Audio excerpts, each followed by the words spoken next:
Hello everyone, welcome to biology with Menka. इस chapter में हम पढ़ेंगे सेंसरी ऑर्गन के बारे में। सेंसरी ऑर्गन बेसिकली होते क्या हैं?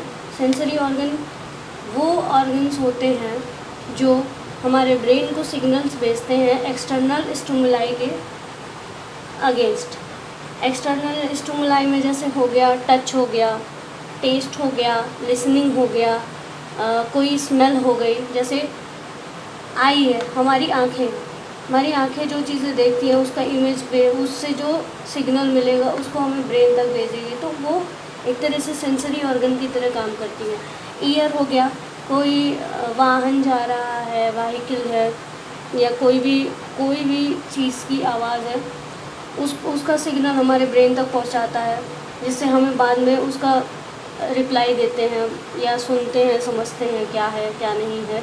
नोज़ सूंघने का काम करता है, ठीक है। और इसमें एक स्पेशल टाइप के रिसेप्टर्स प्रेजेंट होते हैं नोज़ में, that is called olfactory receptor, ठीक है। नोज़ में स्मेल के लिए एक स्पेशल रिसेप्टर्स होते हैं, that is called the olfactory receptor. और इसी तरह से हमारे टंग में टेस्ट के लिए होते हैं, तो टेस्ट के लिए होते हैं उसको कहते हैं गस्टेटरी रिसेप्टर, ठीक है। इसी तरह लार्जेस्ट सेंसरी ऑर्गन जो होती है वो स्किन होती है। कई बार इससे क्वेश्चन पूछा जाता है डायरेक्ट नीट में कि लार्जेस्ट सेंसरी ऑर्गन कौन सी होती है, तो हमारी क्या होती है? स्किन होती है, ठीक है। स्किन होती है हमारी, ये पूछा जाता है।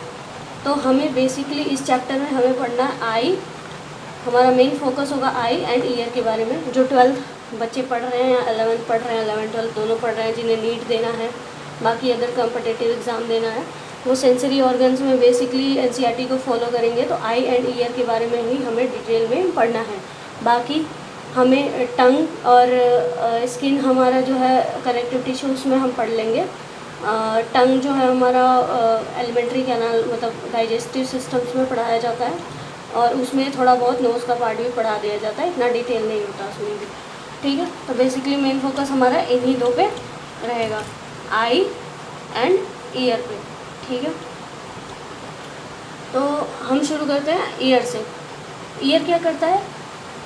ईयर जो होता है वो सुनने का काम करता है, बेसिकली, ठीक है।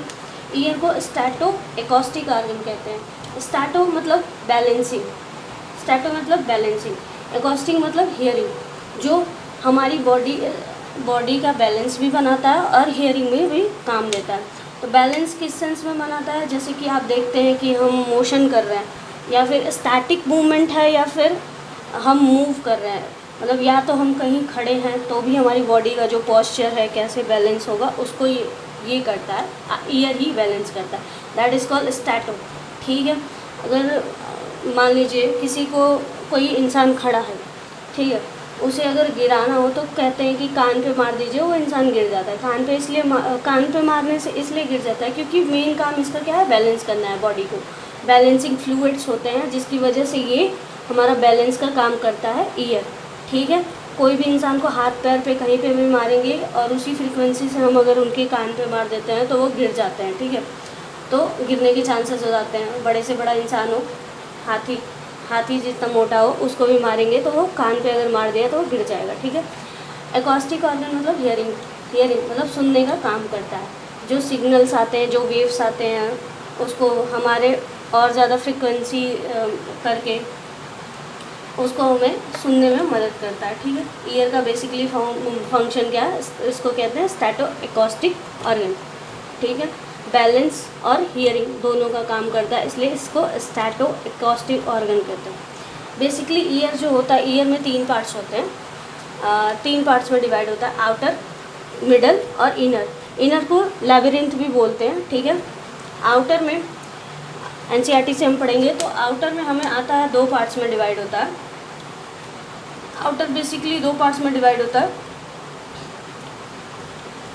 First one is a pinna, second one is a external auditory canal, ठीक है। मिडल ईयर में आता है मैलस, इंकस, स्टेपिस, ठीक है।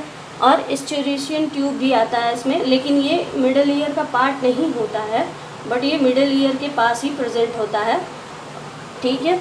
और टिम्पैनिक मेम्ब्रेन जो होता है, एक मेम्ब्रेनस स्ट्रक्चर पाया जाता है जो कि मिडिल ईयर, आउटर ईयर और मिडिल ईयर को एक दूसरे से अलग करता है, ठीक है। मतलब आप कह सकते हैं कि बॉर्डर लाइन है ये, टिम्पैनिक मेम्ब्रेन है, दोनों को जोड़ने का काम भी करता है या फिर अलग करने का काम आप कह सकते हैं करता है टिम्पैनिक मेम्ब्रेन।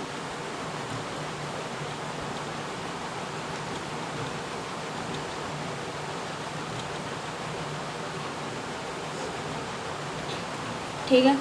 अब इनर ईयर, और इसको क्या कहते हैं, लेबिरिंथ कहते हैं। इसमें दो पार्ट्स आते हैं, दो पार्ट में डिवाइड करते हैं इसको, बोनी लेबिरिंथ और मेम्ब्रेनस लेबिरिंथ। सबसे मोस्ट इंपॉर्टेंट पार्ट होता है ईयर का internal ear, that is the labyrinth. Basically questions इसी पार्ट से पूछे जाते हैं, और उसमें भी, इसमें भी इंटरनल ईयर्स में भी सबसे ज़्यादा इंपॉर्टेंट क्या है, मेम्ब्रेनस लेबिरिंथ के बारे में, ठीक है। इसके बारे में ज़्यादा डिटेल में पढ़ेंगे, और पढ़ेंगे तो सारे के बारे में, बट इस पर आप लोग ज़्यादा फोकस करिएगा क्योंकि सबसे ज़्यादा क्वेश्चंस इसी से आते हैं, ठीक है। ओके, तो हम डायग्राम के थ्रू अब समझाने की कोशिश करेंगे। एनसीईआरटी में जो डायग्राम्स है उसके through pinna, external auditory canals, malleus, incus, stapes, ये सारे चीज़ों के बारे में हम पढ़ाएंगे, ठीक है।